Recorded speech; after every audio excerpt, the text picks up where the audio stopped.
প্রতিদিন নতুন নতুন ভালোবাসার গল্প পেতে আমাদের চ্যানেলটি সাবস্ক্রাইব করে বেল বাটনে ক্লিক করুন। প্রথমেই পরিচয়টা দিই। আমি তানভীর, বাবা মায়ের দুই মাত্র ছেলে। বর্তমানে একটা কোম্পানিতে কর্মরত আছি। তাছাড়া বাবার ব্যবসা দেখাশোনা করি। অবস্থা মোটামুটি ভালোই। আর আজ আমার জীবনের একটা বিশেষ দিন। আজকে আমার বিয়ে। আমার হবু বউ হচ্ছে রিমি। তাছাড়া আমাদের আরেকটা সম্পর্ক আছে, আমরা বেস্ট ফ্রেন্ড। আমাদের প্রথম পরিচয় হয় অনার্স প্রথম বর্ষে। ঘটনাটা একটু খুলেই বলি। অনার্স ভর্তি হওয়ার কিছুদিন পর আমরা গ্রাম থেকে শহরে আসলাম। তাই বর্তমান কলেজ থেকে বিদায় নিয়ে শহরের একটা নতুন কলেজে ভর্তি হলাম। প্রথম দিন কলেজে যাচ্ছি। এখানে বন্ধুবান্ধব না থাকার কারণে একাই গেলাম। কয়েকটা ক্লাস করে প্রায় সবার সাথেই পরিচিত হলাম। তারপর বাসাতে চলে আসলাম। 2 দিন ক্লাস করলাম, কিন্তু একটা বিষয় খুব অবাক লাগলো। একটা মেয়ে কলেজে প্রতিদিন একা আসে, একা ক্লাস করে, আবার একাই চলে যায়। কেউ মেয়েটার ধারের কাছেও যায় না। কিন্তু এর কোনো কারণ খুঁজে পেলাম না। মেয়েটা দেখতে সুন্দর, আবার পড়াশোনাতেও ভালো। তাহলে মেয়েটার বন্ধু বান্ধব নাই কেন? এই প্রশ্নের উত্তর জানার জন্য একটা কৌতূহল সৃষ্টি হলো। তাই ভাবলাম আগামীকাল মেয়েটার সাথে বন্ধুত্ব করব। তারপর এই বিষয় থেকে ওর কাছ থেকে জানব। পরের দিন একটু তাড়াতাড়ি কলেজে গেলাম, যদি ক্লাস শুরু হওয়ার আগে কথা বলা যায়। ক্লাস শুরু হলে ওর সাথে কথা বলা যাবে না, কারণ ক্লাস শেষেই চলে যাই। কলেজে এসে খুঁজে খুঁজে পেলাম একটা গাছের নিচে। মেয়েটা বই পড়ছে। আমি মেয়েটার সামনে গিয়ে দাঁড়ালাম, কিন্তু একবারও তাকালো না। হাই। এই যে হ্যালো, শুনতে পাচ্ছেন? জি বলুন। আমি তানভীর, আপনার ক্লাসমেট। ওহ, আমি রিমি। আমরা কি ফ্রেন্ড হতে পারি? না, কেন? আমার ফ্রেন্ড ভালো লাগে না। দেখেন না, আমি সবসময় একা থাকি। হুম, কিন্তু কেন? আমার ভালো লাগে না। আপনি যান। না, আমার সাথে বন্ধুত্ব না করলে যাব না। বললাম না, আমার বন্ধু লাগবে না। কিন্তু আমার লাগবে। তো যান, অন্য কারোর সাথে বন্ধুত্ব করুন। না, আপনার সাথেই বন্ধুত্ব করব। আচ্ছা, আমার সাথেই কেন বন্ধুত্ব করতে হবে? এই যে আপনি একা থাকেন, তাই আপনাকে একটু সঙ্গ দিতে পারবো। আমার সঙ্গ দেওয়া লাগবে না, এখন আসতে পারেন। না, যাব না। আগে বলেন, বন্ধু হবেন? না, হব না। আপনি থাকুন, আমি যাচ্ছি। আরে দাঁড়ান। যাহ, চলে গেল। কিন্তু আমি ছেড়ে দেওয়ার পাত্র না। রিমির সাথে বন্ধুত্ব করবই।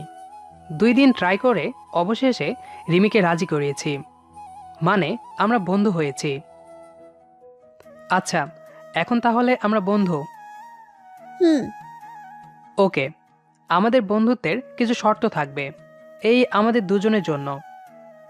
দেখুন, আপনি আমাকে বন্ধুত্বের জন্য পাগল করে দিয়েছেন, তাই বন্ধু হয়েছি।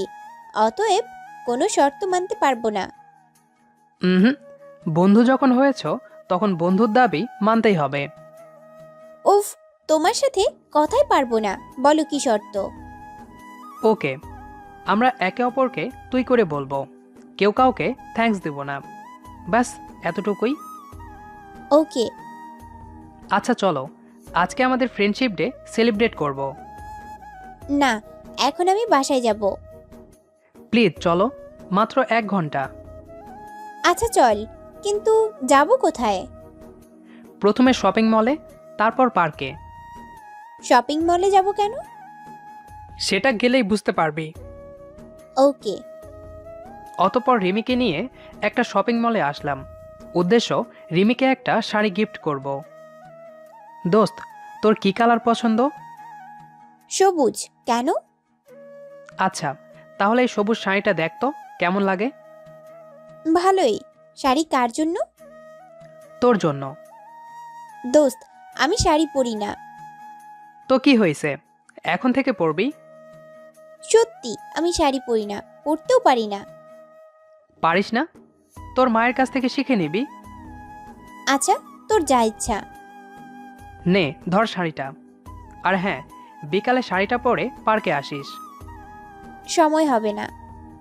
প্লিজ, অল্প একটু সময়ের জন্য আসিস। আচ্ছা, চেষ্টা করব। হুম, আসতেই হবে।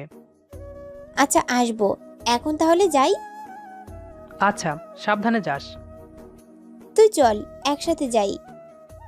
না, একটু কাজ আছে, পরে যাব। আচ্ছা, গেলাম। হুম। রিমিকে রিকশাতে উঠিয়ে দিয়ে একটা বেকারিতে এসে একটা কেকের অর্ডার করলাম। আজকে খুব ভালো লাগছে। অবশেষে রিমিকে বন্ধু বানাতে পেরেছি। তাই এসব পাগলামি করতে ইচ্ছে করছে। কেন জানি ভালো লাগছে পাগলামি করতে। অতঃপর বিকালে বেকারি থেকে কেকটা নিয়ে পার্কে একটা বেঞ্চে বসে আছি রিমির অপেক্ষায়। ফোন নাম্বার নেই, এজন্য খোঁজ নিতে পারছি না। তাই অপেক্ষা করা ছাড়া বিকল্প উপায় নেই। অবশেষে রিমিকে আসতে দেখলাম। রিমি নীল শাড়িটা পরেই আসছে। দূর থেকে ভালোই সুন্দর দেখাচ্ছে, কিন্তু কাছ থেকে আরো বেশি সুন্দর লাগছে। কিরে, হাঁ করে তাকিয়ে আছিস কেন? এত সুন্দর করে সেজেছিস, চোখ ফেরাতে পারছি না। পাম বাদ দিয়ে বল, কেন পার্কে আসতে বলেছিস? আমাদের ফ্রেন্ডশিপ ডে সেলিব্রেট করব, তাই। নে ধর, কেকটা কাটি। বাবা, কেক! এত সব কখন করলি? করেছি সকালেই। নে, আগে কেকটা কাটি। হুম। অতঃপর দুজনে কেকটা কাটলাম। তারপর আমি রিমিকে আর রিমি আমাকে খাইয়ে দিল। তারপর দুজনে দুষ্টুমি করে দুজনের মুখে লাগিয়ে দিলাম। সারাদিন অনেক মজা করে বাসাতে ফিরলাম। দুষ্টুমি, কেয়ারিং, ঘোরাফেরা, আড্ডা এসব করেই আমাদের ফ্রেন্ডশিপ 6 মাস হয়ে গেল। এখন আমি বুঝতে পারছি আমি রিমিকে ভালোবেসে ফেলেছি। তাই ভাবছি রিমিকে ভালোবাসার কথা জানিয়ে দেব। আজ সেই উদ্যোগে কলেজে হাজির হলাম। রিমিকে একটা গাছের নিচে বসা দেখে আমি গিয়ে ওর পাশে বসলাম। কিরে দোস্ত, আজকে এত তাড়াতাড়ি আসলি? এমনি, তোকে একটা কথা বলার ছিল। হ্যাঁ, বল। রাগ করবি না তো? সেইটা তোর কথার উপর নির্ভর করছে। তুই নির্ভয়ে বল। দোস্ত, আমাদের সম্পর্কটা তুমিতে আনা যায় না? মানে? আমি তোকে ভালোবেসে ফেলেছি। I love you Rimi. দোস্ত, এটা সম্ভব না। কেন? দোস্ত, আজকে তোকে সত্যিটা বলতেই হবে, তারপর ভেবে দেখিস। তবে একটা অনুরোধ করব, বন্ধুত্বটা নষ্ট করবি না। আচ্ছা, করব না, বল। দোস্ত, প্রথমেই দেখতিস আমি কলেজে একা থাকতাম। হুম। কেন তুই ছাড়া আমার আর কোনো বন্ধু নেই জানিস? না, কেন? কারণ তুই ছাড়া সবাই জানে আমি মেয়ে বা ছেলে নই। মানে, তাহলে তুই কি? আমি ছেলে আর মেয়ের মাঝামাঝি, মানে হিজড়া। এটা আমার থেকে লুকিয়েছিস কেন? আমি তো লুকাতে চাইনি, কিন্তু তুই যেভাবে আমাকে অতিষ্ঠ করে তুলছিলি সেই জন্য বন্ধুত্ব করি। আমি তোর সাথে বন্ধুত্ব করার পর থেকে নিজেকে আর একা লাগতো না। তাই তোর বন্ধুত্ব হারানোর ভয়ে সত্যিটা বলতে পারিনি। ওহ, কিন্তু তোকে দেখে কোনোভাবেই বোঝা যায় না তুই হিজড়া। তোর কথাবার্তা, চালচলন সবই মেয়েদের মতো। হুম, আমি অন্য সব হিজড়াদের থেকে আলাদা। আর হ্যাঁ, তোর কাছে একটাই অনুরোধ, আমাদের বন্ধুত্বটা নষ্ট করিস না প্লিজ। রিমি শোন, আমি এতটা খারাপ না যে সামান্য কারণে বন্ধুত্ব নষ্ট করব। ধন্যবাদ দোস্ত। কি বললি? সরি। ওকে, আর যেন না শুনি। ওকে। রিমি হিজড়া জানা সত্ত্বেও ওর সাথে বন্ধুত্ব রেখেছি, কারণ রিমিকে ছাড়া আমি অচল। তাছাড়া আমি ওকে ভালোবাসি। হোক হিজড়া, তাতে কি, ও তো মানুষ। তবে আমার একটা বিষয়ে খটকা লাগছে। রিমি হিজড়া হওয়া সত্ত্বেও সব কিছুই মেয়েদের মতো। কোনোভাবেই বোঝা যায় না রিমি হিজড়া। অবশেষে আমরা অনার্স শেষ করলাম। এই 4 বছর আমার আর রিমির বন্ধুত্ব অটুট রয়েছে। আর রিমির ব্যাপারে আমি বিদেশি ডাক্তারের সাথে কথা বলেছি। তিনি আমাকে গ্রিন সিগন্যাল দিয়েছে। তবে কিছু পার্সোনাল তথ্য তাকে জানাতে বলেছে, কিন্তু এসব তথ্য রিমি নিজেই বলতে পারবে।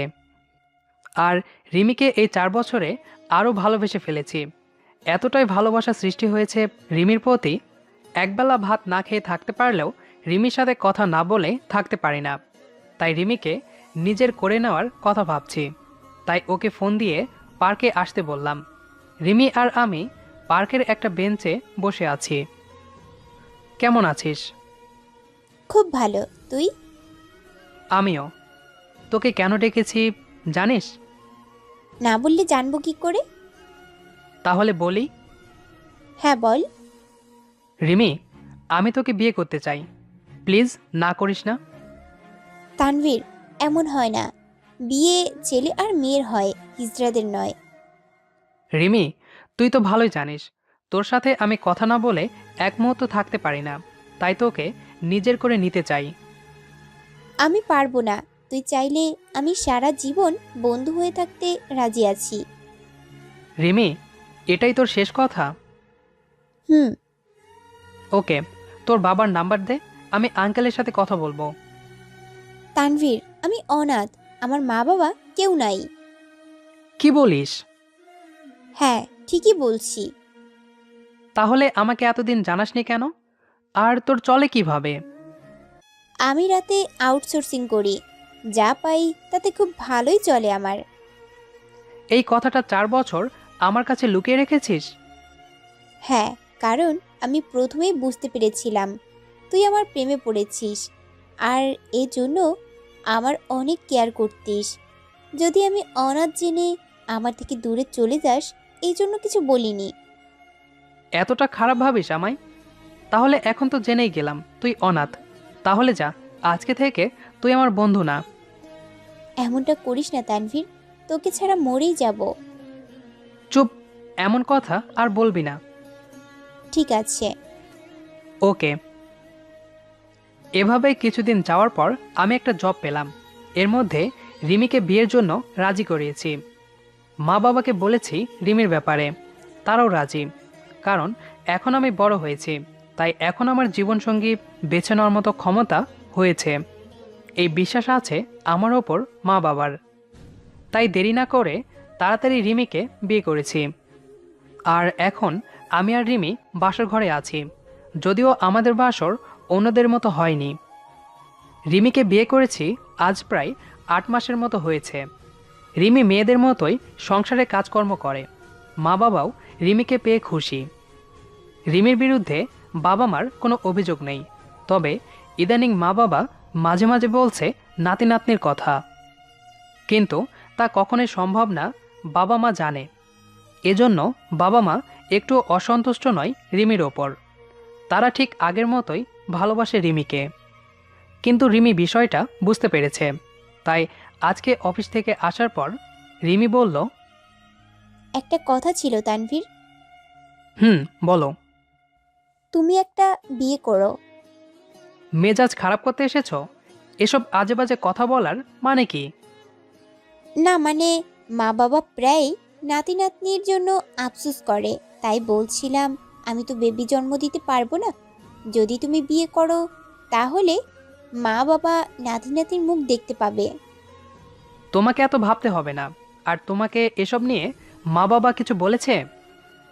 না, বাবা মা খুব ভালোবাসতো আমাকে, এই জন্য বলছিলাম। এখন যাও, আর তোমাকে এসব ভাবতে হবে না।